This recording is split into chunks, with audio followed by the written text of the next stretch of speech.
Hello, everybody, and welcome to the show. This is Multifamily Chronicles, and I'm your host, Adrian Danila. Our guest today is Gregory. Welcome to the show, Gary. Adrian, thank you so much for bringing me on, man. I'll send you the money for allowing me to be on the show. So, man, thank you so much for inviting me back. Definitely, that's a great way for me to cash in. For the very few of you out there that don't know Gary yet, for the couple of you probably that don't know Gary yet, Gary is a director. He is the director of operational initiatives at Radco. He's also a very well-known author, best-selling author, a podcast host, and a speaker. So Gary, I would like to start. This is the second time you're on Multifamily Chronicles, but it's been a minute. Yeah. And I'd like to go over a little bit of your history, your story, Gary's story, personal and also professional. How did you get here? So tell us a little bit about your journey. Man, it's a long journey, but it's been an amazing one. So I'll tell you, I started in university housing at the University of Houston, spent time at Texas A&M Corpus Christi in student housing. Great, incredible experience.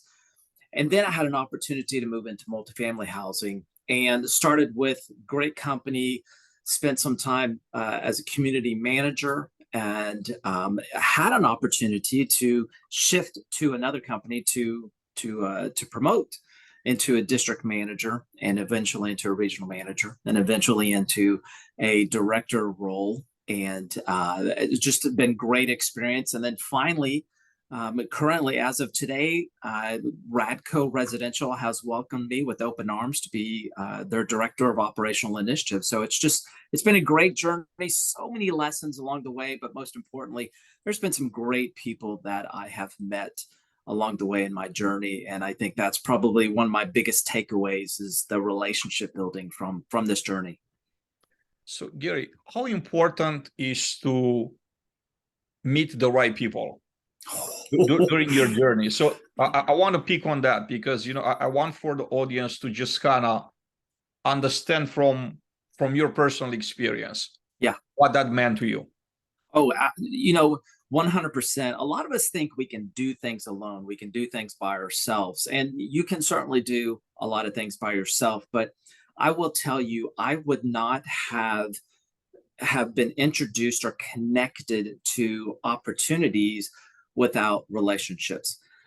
I can build myself up, I can read all the books, I can do all the things, but unless you have relationships that can connect you to new opportunities, then all these things that you build are for naught.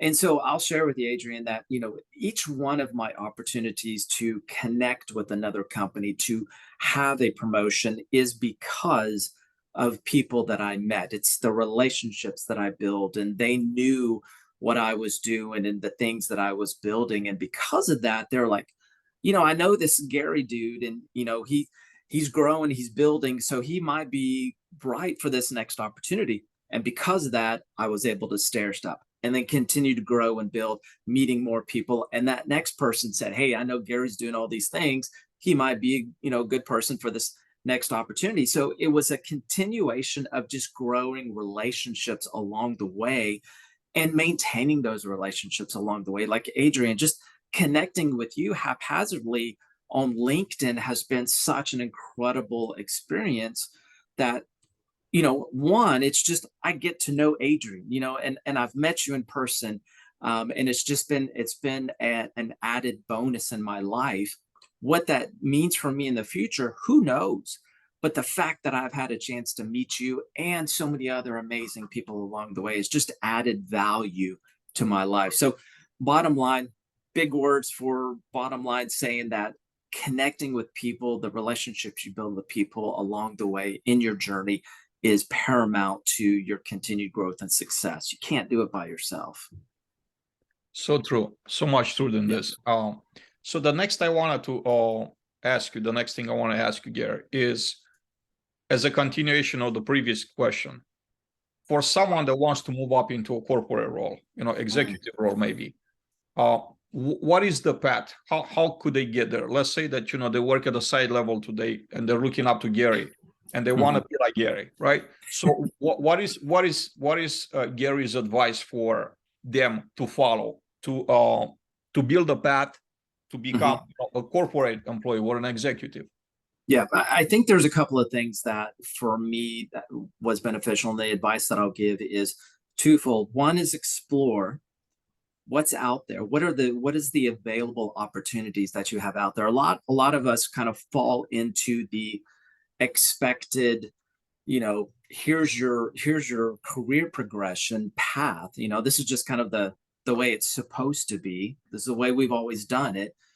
But my first piece of advice is explore what's out there. There are so many different positions or opportunities that are currently there. And the incredible thing is there's a lot of things that are not there today, but will be there tomorrow. So if you're in your exploration, you start finding things that could be there tomorrow, start developing it today. Start exploring what it's going to take to be that what is not today. And my second thing is, it kind of encompasses all of it, is what do you want? What do you want? A lot of us just never truly sit down with a piece of paper and say, what do I want? We just go with the flow. We just kind of go with this is the way it's always been done, career path progression. Hey, I'm a lease consultant to assistant manager to community manager to district manager, or hey, I'm a groundskeeper to a maintenance tech to a maintenance supervisor. We just follow we see. And so what I encourage people to do is when you're exploring and you find something that's there or not there, but you think could be there, put it on a piece of paper. What do I want? Not what should I want, but what do I want? Until you can really sit down and say, hey, this is what I want, you're going to get what you don't want. And that's what you're getting. And you're going to have to be happy with it because you never decided what you want. So my advice, again, big picture, Adrian, go explore what's out there. There are so many unique positions out there in the multifamily industry. I never heard of a director of operational initiatives in my early career. That was just something that wasn't there. Go explore, go figure out what's available, go connect with people, go explore different websites of, in the multifamily industry or even outside the industry to get some ideas, find out what's there, find out what could be there, start creating some amazing things. I'll tell you, Adrian, one of the great conversations and I've begun to explore is the Chat GPT, the AI. There's some incredible nuggets of opportunities there that I think a lot of people really haven't dived into just yet. So that's something that's not there yet, but could be there for the right person. And then secondly, put on a piece of paper, what do you want? And interesting, I can give you a little backstory. When I was a regional manager at the company that I was with, I saw this, one of the corporate team members, she had the position director of operational initiatives. So I spent a little time with her figuring out what she was doing. And one day I told her, I was like, listen, I want your job when you leave. And I was very, very forthcoming. I told my supervisor at the time, I want that job. And I was like, what do I need to do to get there? And because I said, that's what I want, I started figuring out what are the things that I need to do to get to that role. That it wasn't on the normal trajectory. It wasn't the normal, this is the standard, path for career path. I was like, I want that. And I started figuring out how to do it. I respected the heck out of that person that had the job. I wanted her to get promoted so I could have that role. And sure enough, that's what happened. And I walked right into that role because I got myself ready before I got into that role. That's some piece of what amazing advice, right? Build that path of yours and understand how you're gonna get there. Mm-hmm. It's not sufficient to just affirmation. I'm gonna be that person, right? Just to make a statement. But how are you gonna become the person that can handle that responsibility? Mm-hmm. I think the thing that hurts us the most generally in life is that we're looking at a position and we say, oh, how great of a title, how great does that sound, director or vice president? How much money can I make? How much prestige, can I get from that? But then we're not actually thinking, okay, what would it take for me to get there? And I think that's the most painful thing in life, to where you set up, like, you dream about something, but it stays a dream, right? You Yeah. don't work towards, or you don't build a plan towards that dream becoming reality. And I think that's where people get hurt the most, Yeah. because it's not enough to just desire to become that person, to be in that position. It's how you're gonna get there. Map that out Oh, and yeah. actually put in the work and take the Oh, time. so good. And one of the things is as I encourage people along the way is raise your hand. If there's something that you've identified that you're like, I've got this desire in my heart, raise your hand. Nobody's going to be able to read your mind. Your supervisor's not going to know that you want to get promoted. Raise your hand. And then once they know, hey, this person wants to grow, this person wants to get promoted, then start asking questions. How can I get to that role? What do I need to do to get ready, so that when that opportunity opens up, man, I can just slide right into it, and the transition is super smooth. There may be a little bit of a learning curve, granted, but I'm there, I'm close to it, and I'm ready for it. And you're taking active steps to get yourself ready, man. You're volunteering for different groups or different committees or whatever it may take, so that you're like, just you're learning things so that you know what to do as well as you can before you get into that role. I mean, you got to get ready before you have to get ready. I love this piece of advice. Raise your hand, say that Yeah. you want it. Don't expect that people are gonna read your mind. Mm-mm. I actually been in situations where, for years, I worked really hard, in my opinion, right? Mm-hmm. And I was hoping for someone to notice me, until I realized that I was the person responsible for my own growth. It There you was go. my supervisor, or my boss's boss, or the VP of maintenance or operations in a company, whoever that higher up person was that I was trying to impress. Yeah. It's my responsibility to put my name out there, and Mm-hmm. things will happen eventually. But I can't expect that from anyone else. I Yeah. had to have that expectation for me. I had to be the Mm-hmm. one believing in it, work towards that goal, and actually, like, stated, right, make it public that I wanna become, one day I want to become a regional manager or Mm-hmm. regional director. So Yeah. that's amazing piece of advice. Speak up. That it, and that's the first step. That's probably the hardest step for a lot of people, is simply like raising your hand saying, I want to get promoted. I want that. Even if it's like two steps more, three steps. I want to be CEO. I'm a community manager today, but I want to be CEO of the company. What do I need to do to get there? Raise your hand. And that way people know, hey, this is the person that we want to help along the way. We're going to help them on their journey. Now, you got to help yourself, but we want to help them on their journey so that they can be the next in line, the next CEO or the VP or whatever it may be. But man, if you don't raise your hand, there you are. It's your own fault. I know that's hard, Adrian. But it's the truth. And I want to encourage people, if you want to grow, raise your hand, take steps to start growing yourself. Don't wait for your company to grow you or to send you to some e-learning classes or some conference or something. Don't wait for them to do it for you. Do it for yourself. Raise your hand, start actively engaging, growing yourself, whatever it may look like. I'm just throwing that out.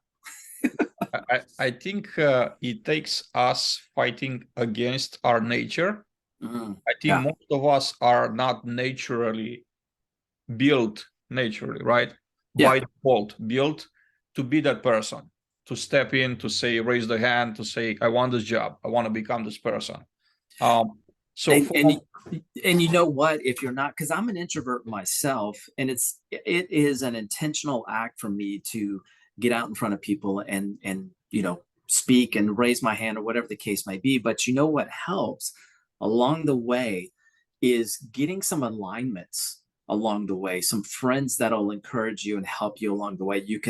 This is your inner circle. These are people that, have your best interest at heart, and you can run ideas past, and you can say, hey, I want to do this, or I want to do that. What do you think?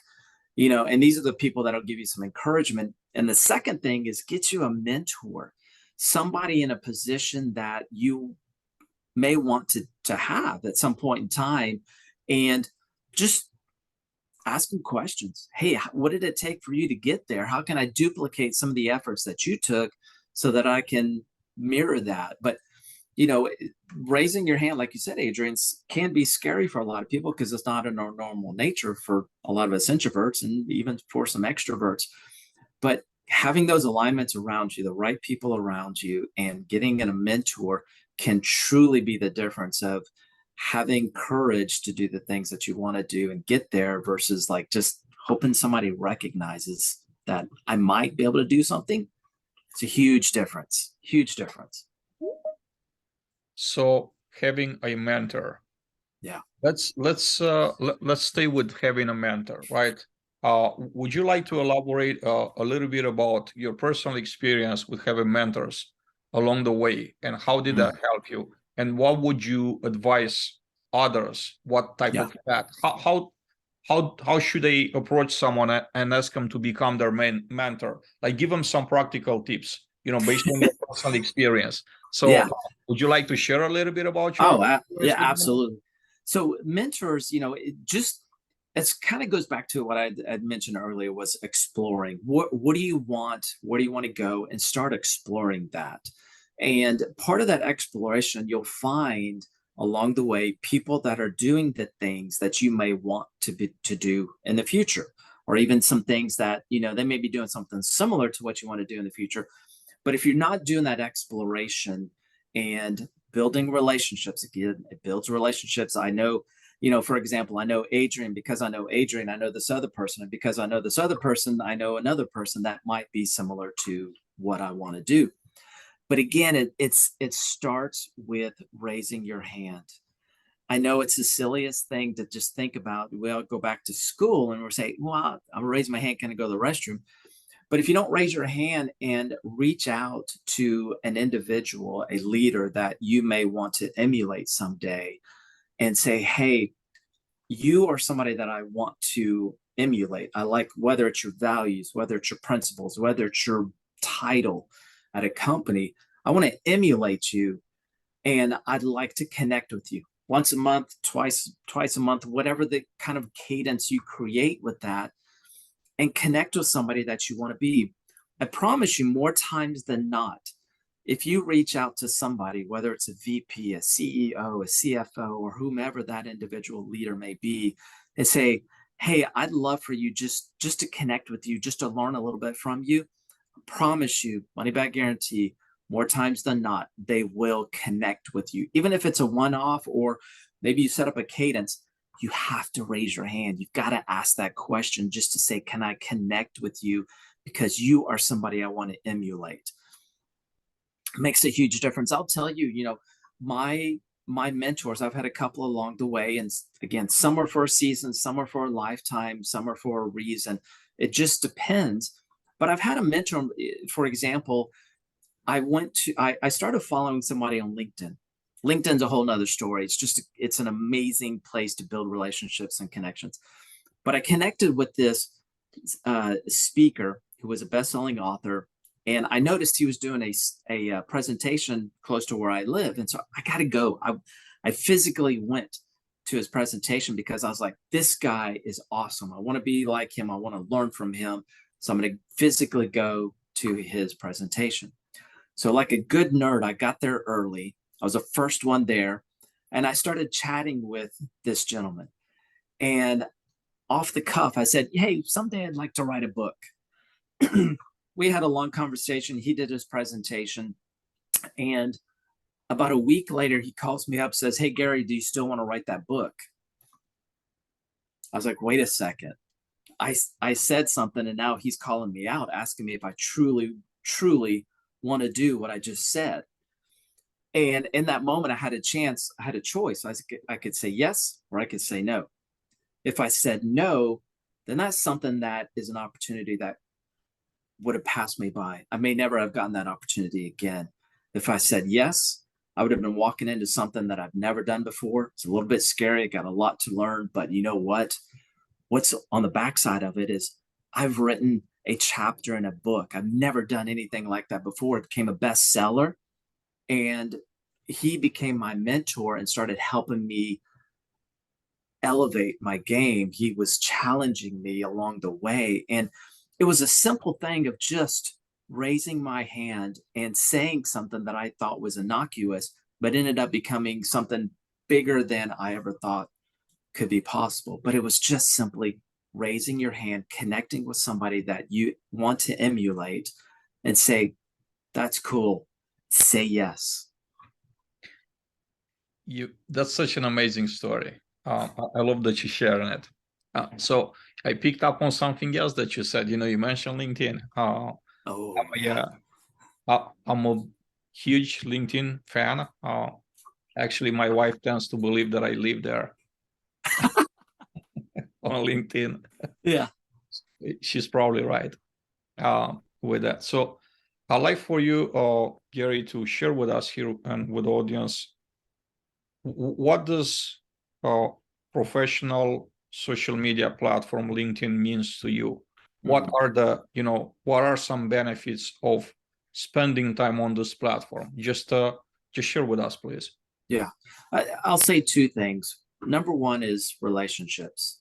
And I'll tell you, the opportunities and the vastness of relationships that you can connect with is unbelievable on LinkedIn if you're willing to raise your hand and connect with people and engage with people. Now, I talk about the volume and the vastness of the relationships that you can connect with on LinkedIn. I mean, you can have thousands of followers, or you can have thousands of connections. That's super great and all, but there's also a consideration in regards to the quality of the relationships that you connect with on LinkedIn that can help you in the big picture along the way. And for example, Adrian, you are one of my quality connections, my quality relationships on LinkedIn, where I look forward to seeing the posts that you share on LinkedIn. There are so many other individuals that I can't wait to see what you post, because I glean some great information and encouragement and inspiration from those posts. And so it's like every day it's like a little bit of a lift that I get, because one, I've connected with all these incredible people and leaders on LinkedIn, and I've started curating these closer relationships. And now I get to be the benefactor of their amazingness. Like Adrian's, just his insightful thoughts and his encouragement, I get to be the benefactor of his posts, and so many other leaders that are on LinkedIn that I get to be the beneficiary of if I'm actively engaging with them. And the second thing is, what I believe is everybody has a special gift, skill, and talent. And it's up to you to equip it. And part of that equipping is with the relationships and also sharing what's inside you, that gift, skill, and talent. And you can simply do that by adding posts on LinkedIn. What's in your mind? What are some things that you're learning? What are some things that you've observed that you can share with people? And it may be clunky at first, but as you start sharing that information, you start kind of smoothing it out, and you start getting better about sharing your observations, your thoughts, or your insight. And what's great about that, on top of that, is you start connecting with new people. And those new people you start connecting with, they start, sharing comments on your post. And from those comments, you can start growing your insight and growing those relationships. And so LinkedIn, to me, Adrian, is such an incredible opportunity to create, maintain, and just curate vast amounts of quality relationships. But it takes you raising your hand, getting engaged, getting involved, and participating in that opportunity on LinkedIn. And I truly believe, like you, Adrian, LinkedIn is probably one of the best platforms there is to connect so many people, multifamily industry, at such an amazing place where everybody has opportunities to share and engage with each other.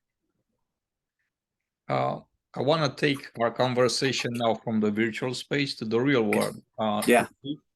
Today, June 5th, Monday, is the day when the biggest conference in multifamily begins in Atlanta, right here where I'm at. So, Apartmentalize 2023. I know you're going to be in town. I know that you're going to join us on our networking event tomorrow night. So, I'm excited to meet you again in person and spend some time together. I wanted to ask you, Gary, what are your expectations from this conference, from 2023 Apartmentalized? What do you expect to get out of it? For me, there's two things that I'm hoping, and I am going to actively engage from Apartmentalize. And I'll preface this with, I'm an introvert, so this is extremely difficult for me to walk up to people and just start engaging in conversation. But number one is building new relationships and networking, if you will, is I simply want to connect with new people and learn new things, whether it be connecting with you, Adrian, again, and just learning, hey, what's going on in your world, or connecting with people that I've seen virtually but I've never met in person. I think there's a different engagement level when you get to meet that person that you've spent years engaging with online, but you get to meet them in person. It's just another level of relationship building. So I'm excited about that, excited to get chances to meet new people. And so that's going to be an intentional effort on my part to really engage and connect with people there. The second thing that I want to do is learn. And I know there are so many incredible presentations and seminars that are going to be hosted by some amazing presenters.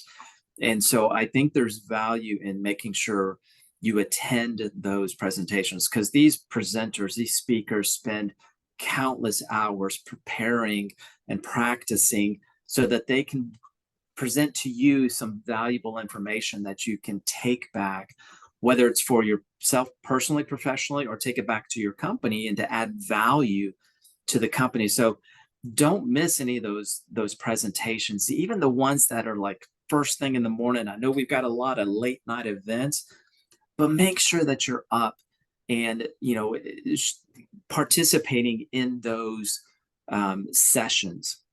And one of the things I do want to encourage people is, after a session concludes, make sure you go up and say thank you to the presenter or presenters. Thank them for all of their time and effort in sharing valuable information. Maybe even ask them a question or two.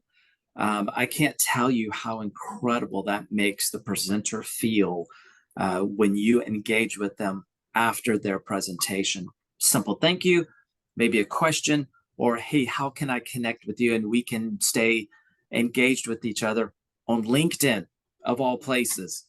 Or get this, Adrian, maybe this person that presented could be a mentor of yours. Like, amazing. But I'll tell you, I mean, Adrian, that truly is the two things that I want to get from Apartmentalize is connecting, networking, building new relationships with current and new opportunities, and then also just learn from the amazing sessions that are going to be there. I want to switch gears a little bit, Gary, and ask you to share with us a few of the great things, great initiatives that you have going on. What are some great things that you have going on at Radco currently? Ooh. So I can't divulge all the things, but one of the neat things that Radco Residential is doing is they're, like a lot of companies, are looking to grow. And so one of our big thing that we are wanting to do is, how can we be ready before the growth happens? And so we are spending a lot of quality time, a lot of energy in getting our things, our processes, our workflows in place so that when growth happens, we're ready for it. And we can simply, for lack of a better word, plug and play. whatever that growth may look like, we've got these systems, these platforms, these workflows and processes ready. And it's amazing to see such an incredible team work together to get all of these things together and ready so that when growth happens, man, we're ready to have it happen, and then we can be successful. We're not stumbling over ourselves to figure out what do we got to do. There's so many new things going on. And so I think that what's interesting to me is our CEO, Mike Brewer. He's leading this vision of getting ready before the growth happens, and I think that's indicative of not only like a company getting ready, but us as leaders. We've got to get ready as well, and that's something I alluded to earlier. Get ready before the promotion happens. Get yourself prepared. Educate yourself. Do all the things you can so that when you do get the promotion, man, you can walk into it. Yes, there's a little bell curve, but you can walk into it with an easier transition. But Mike is taking this to another level where he's saying, hey, we've got growth opportunities and we don't know what it's going to look like. We've got some things that we're working on, but let's get ourselves ready as a company so that when growth happens, we're ready. And it is so amazing to see all the things that we are working on together to get ready for the growth. And it is one of the most inspirational things to see different departments, different parts of a Radco residential and the different departments just kind of connecting and collaborating together so that we can say, hey, you know what, this growth happens. How do we manage it? How do we handle it? How do we lead it? And we're all working together, communicating, building systems, and asking a lot of questions. So we say, okay, if this happens, what do we do here? And what's also neat is Mike is also engaging all of the associates. It's not simply corporate level that he's like, okay, how do we do these things? He's engaging on-site team as well, because they're the benefactors of the things that happen on the corporate level. So we want them to receive something good, not bad. So in order for that to happen, in order for it to be done well, we've got to engage everybody. And that's kind of the process that we're in right now, is getting ready for growth. And so we're engaging everybody to make it work. I love everything that you just said, but especially two things. I'll say, I love how you acknowledge that preparation is important. Mm-hmm. And I love to see how preparation meets opportunity. Yeah. Because when you're prepared, opportunities are going to come your way. It's just how you handle. Yep. Secondly, what you said about Mike engaging everybody, and not just corporate employees, but all employees. I wanted to say that many organizations tend to disconnect the top level, corporate level, and site level. You have to keep that bridge of, it's actually a two-way street. It's like a highway, right? It's like a very large highway. You have to keep the communication going both ways. Oh, yeah. And the best way to learn what's the best for your employees is to ask them. Exactly. Ask them. Yeah. I've seen so many times initiatives, corporate level, company level initiatives that start at corporate level, where corporate, executives decide what's the best for people on site. Yeah.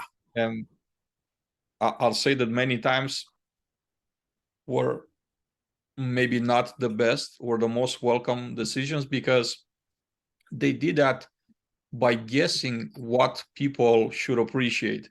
Yeah. And it wasn't actually what they appreciated. I've been a victim of this. I wanted to say I've been guilty of this. I'm sorry. And by making assumptions in a field about what a field believes.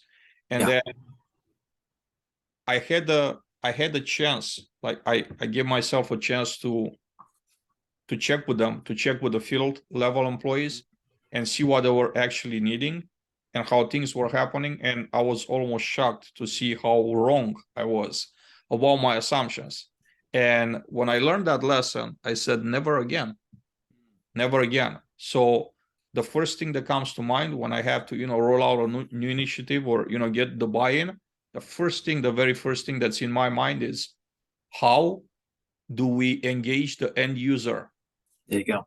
The end user of that initiative, like people that will be most affected by it, and they will be the ones operating with that new SOP, that new procedure, that new technology they were trying to implement. Have we talked to them? Have we tested? Have we done a test run? And if the answer is no to any of those questions, probably we shouldn't be starting it. Yep. Should be going back and actually humble ourselves and say, no, we're not the ones knowing the best.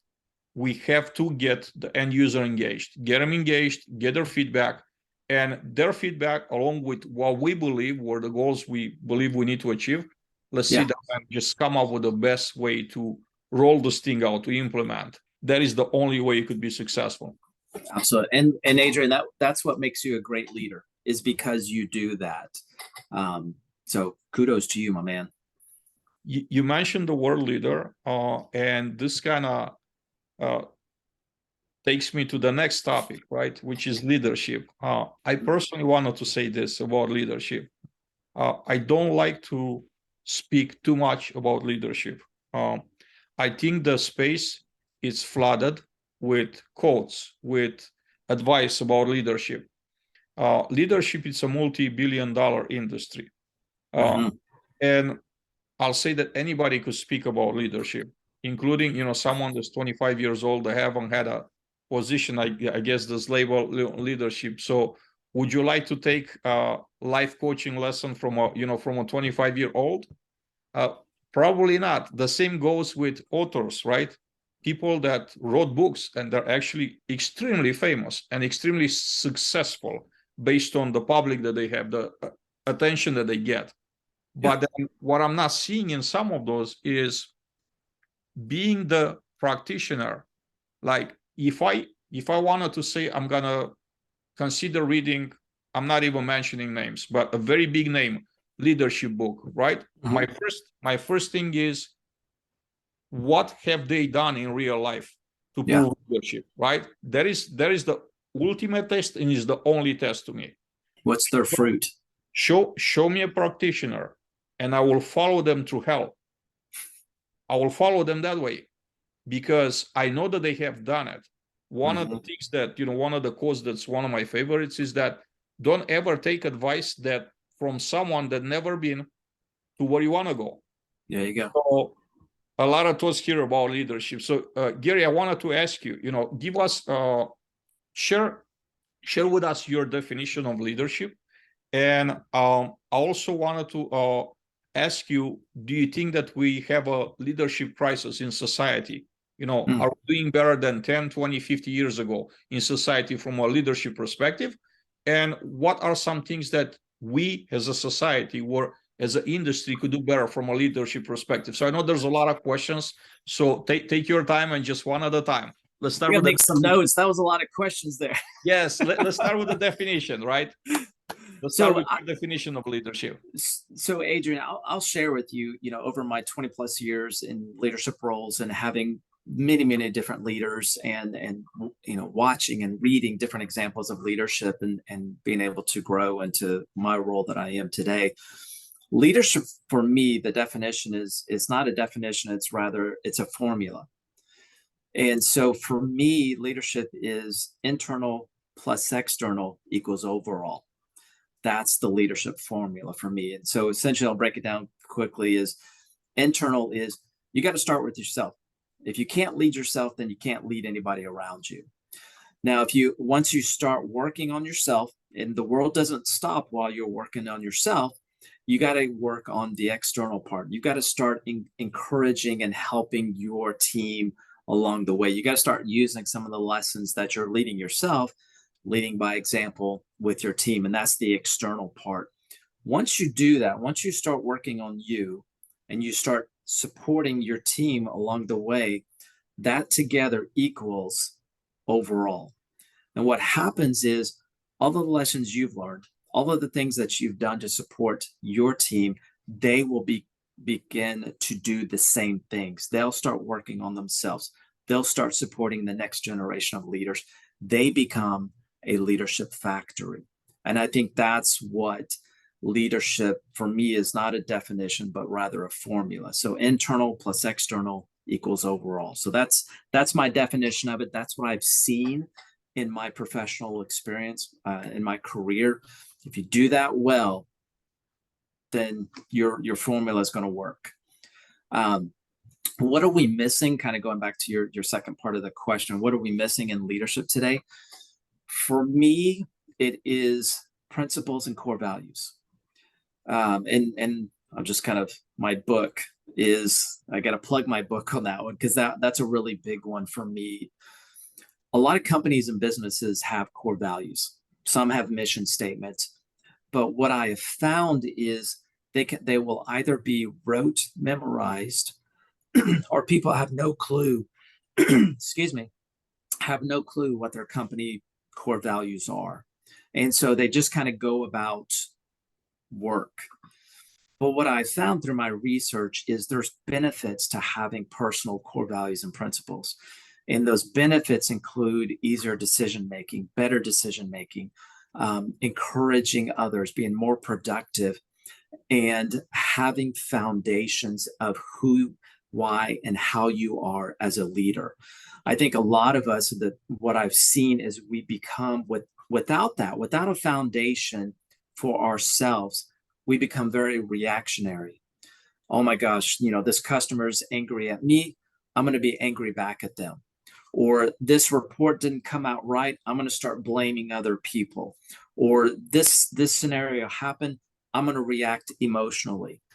But through my research, and what I'm finding is, if a leader has a set of personal core values, a set of principles, then what happens is they're better equipped to handle all of the scenarios, all of the situations that come at them, because they have a foundation. And so for me, that is what is missing from a lot of leaders today. We don't have a foundation, and we become very reactionary to the things that happen. The company's core values, they look great. They look fantastic on the websites. But an example I'll give you, back in the early 2000s, Enron was a huge oil and gas company. One of their core values was integrity. And what had happened with Enron? They created one of the biggest bankruptcy scandals the US has ever seen because of their lack of integrity. And what happened was, they started cooking the books, and, kind of missed one of their core values. But what I contend is, had some of their leaders had their own personal core values and principles, would it have changed turn of events? I don't know.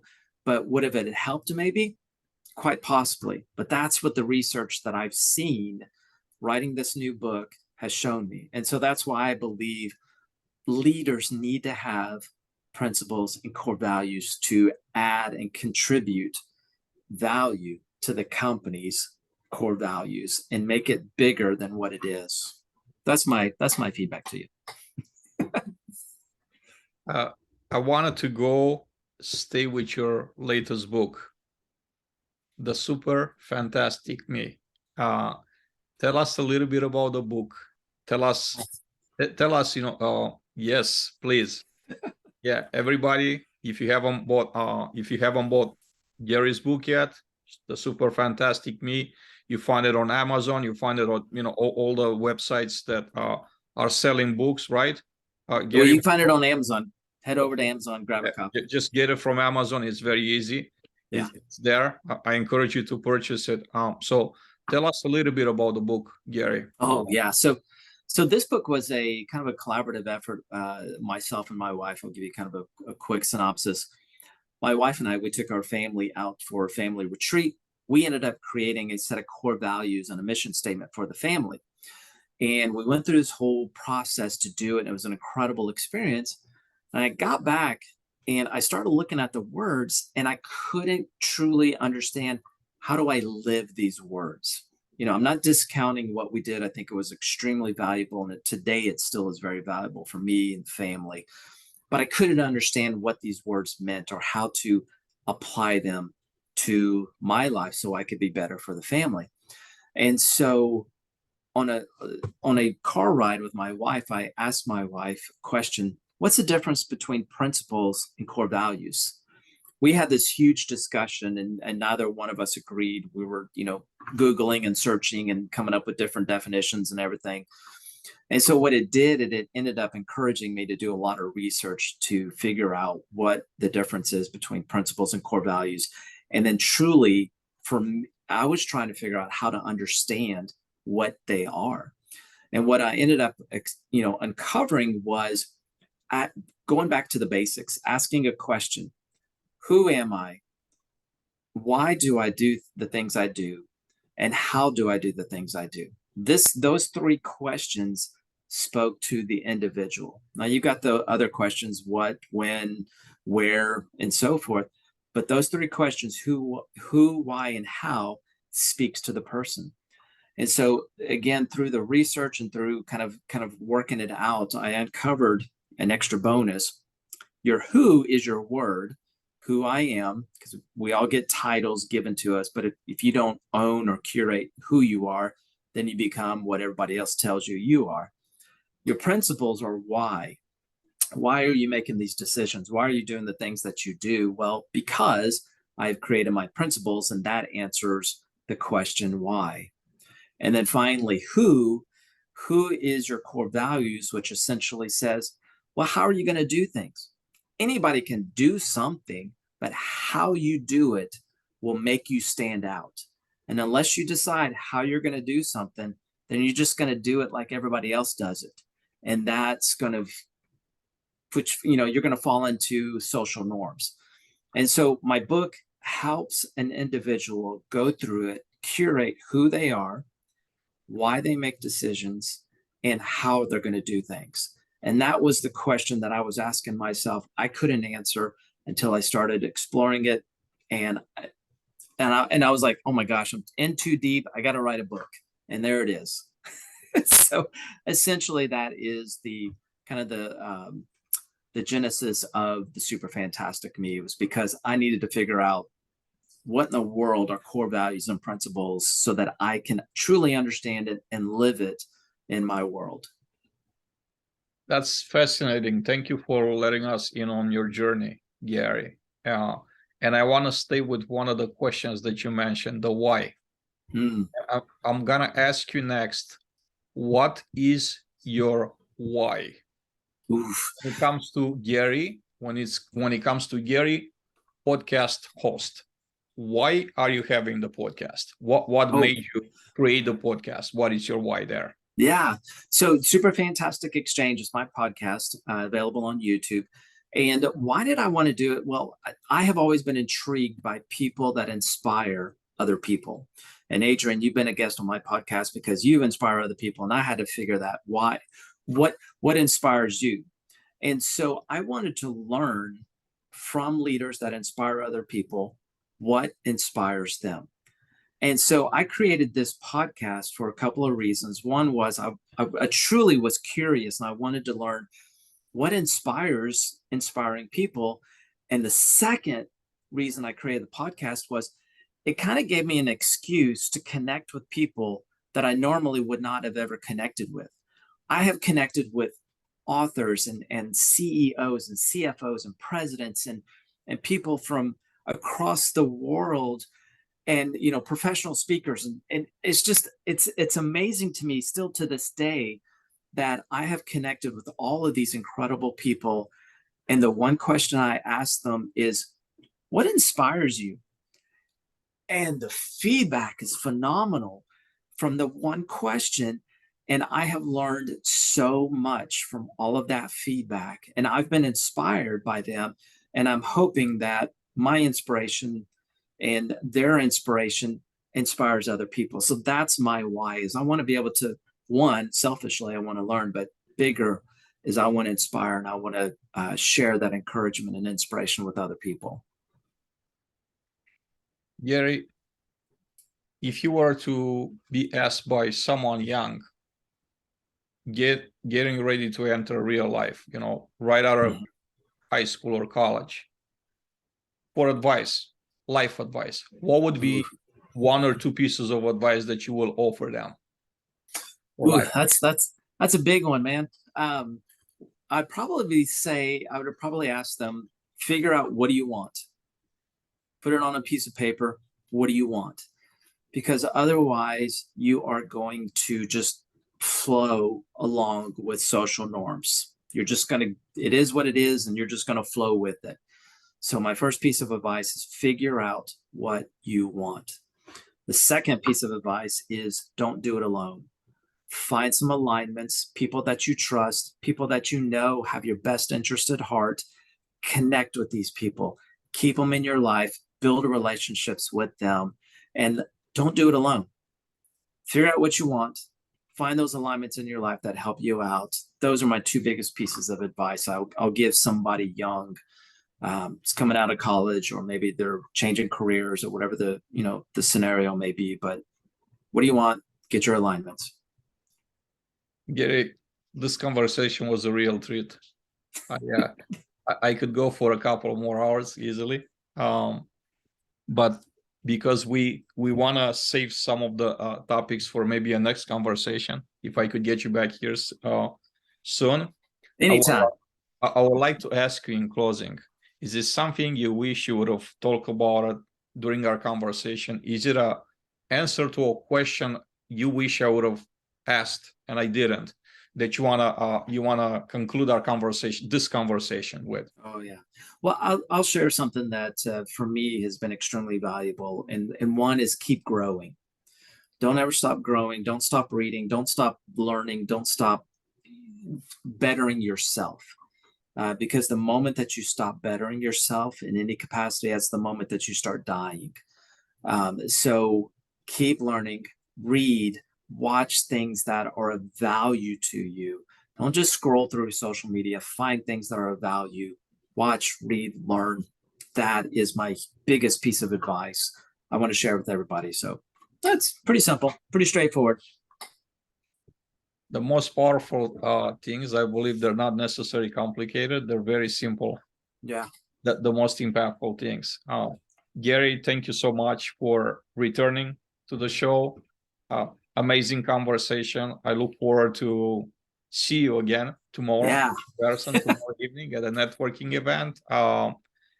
And just hope to get you back here soon for episode number 3. Sounds great. Multifamily Chronicles with Adrian and Gary. Thank you, sir.